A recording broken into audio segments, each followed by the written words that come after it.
Well, I'm very happy to be with you. Thank you very much for your invitation. First, maybe why has France adopted abolitionist legislation on prostitution? The law penalizing the client of prostitution or sex buyer law was my most difficult and at the same time most exciting battle as Minister for Women's Rights in France. Prostitution is a topic that immediately provokes epidermal reactions, hours and hours of debate on TV or at family dinners, because it appears to be like a question of morals, of sexuality, of fear that the law could interfere under your roof, in your bedroom, in your intimacy. 65 years ago, however, the world recognized prostitution as a problem that feeds on human trafficking. The New York Convention, with an abolitionist aim and signed on 1947, is a universal tool that commits the signatory states to repress this violence. However, European countries diverge on this matter. It's well known that Greece or Germany authorize brothels and therefore do not penalize pimps, clients, or prostitutes. In Germany, the turnover of this business is huge in the country. Prostitution will generate like 50 million euros per day. These amounts are of little benefit to the 400,000 active prostitutes, obviously. In the Netherlands, prostitution has been totally decriminalized, even if there is a desire to curb it, particularly in Amsterdam. Elsewhere, it is regulated and pimping is often condemned. Although it was adopted in 2009 in Norway and Iceland, the penalization of the client has not yet become generalized, despite the great success of Sweden. This disparity of regulation on prostitution in Europe is a subject that must be put on the table, and especially at the time of European elections. So to come back to my experience in France, I was really looking up to Sweden since many years, and I considered that France was late, and to put it bluntly, completely missing the point. My conviction was that it was up to the politicians to take the initiative. It was up to politicians in particular to show how the current system was feeding into the globalized crime industry. Indeed, at the time, 90% of the prostitutes who worked in the national territory were of foreign origin. The vast majority of them were brought there by others to carry out these activities, which considerably reduces the thesis of consent advocated by all the anti-abolitionists. No, prostitution is not an ordinary activity like any other. No one can believe that migrant women decide one by one to come and prostitute themselves on the Parisian sidewalks.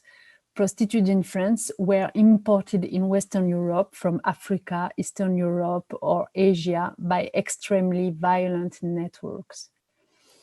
So this French sex buyer law, well, my aim was to help France progress with this law. To do that, my goal was for prostitutes to be recognized as victims, to offer them exit services which could help them escape prostitution networks and give them an opportunity to reintegrate the labor market through social medical support, job training, provision of a substitute income.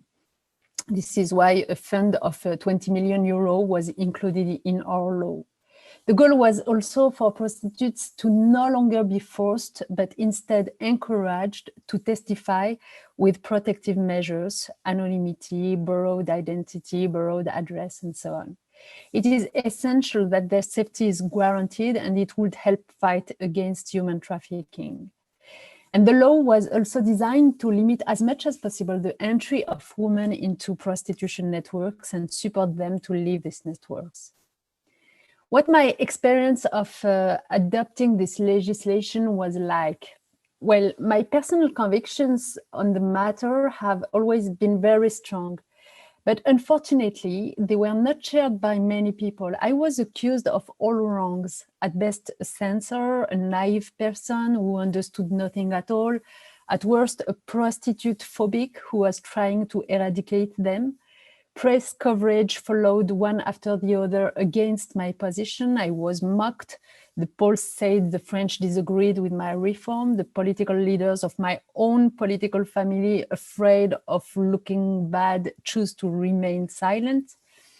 I also had to face a strong public opposition. Some artists signed tribunes like the one of the 343 bastards entitled "Don't Touch My War." They were provocatively exploiting an analogy with women, the 343 sluts, who had the courage in 1971 to say that they had had an abortion.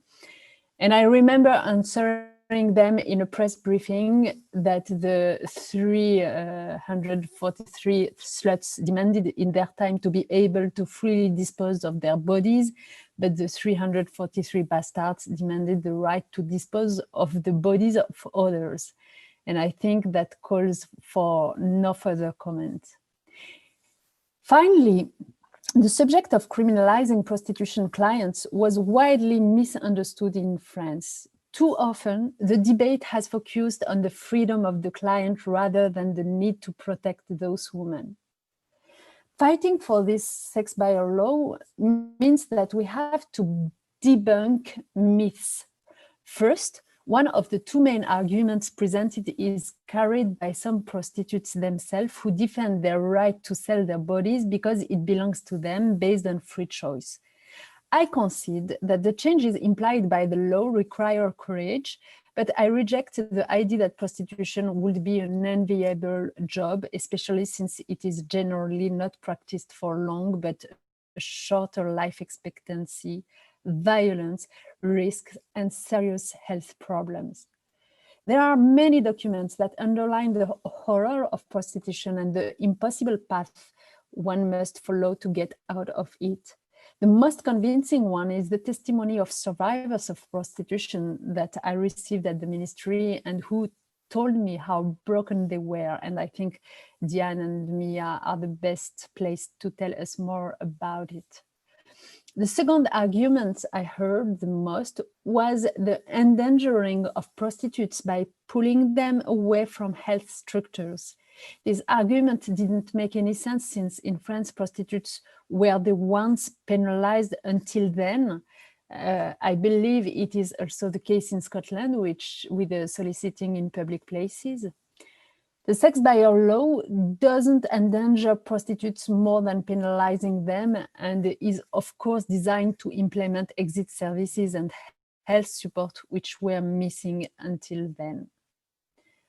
Finally, what is the impact of this legislation? It took very, very, very long discussions, all possible contortions, surprising political alliances to have the law finally adopted. The law was eventually voted in April 2016, 4 years after its announcement and 2.5 years after its introduction.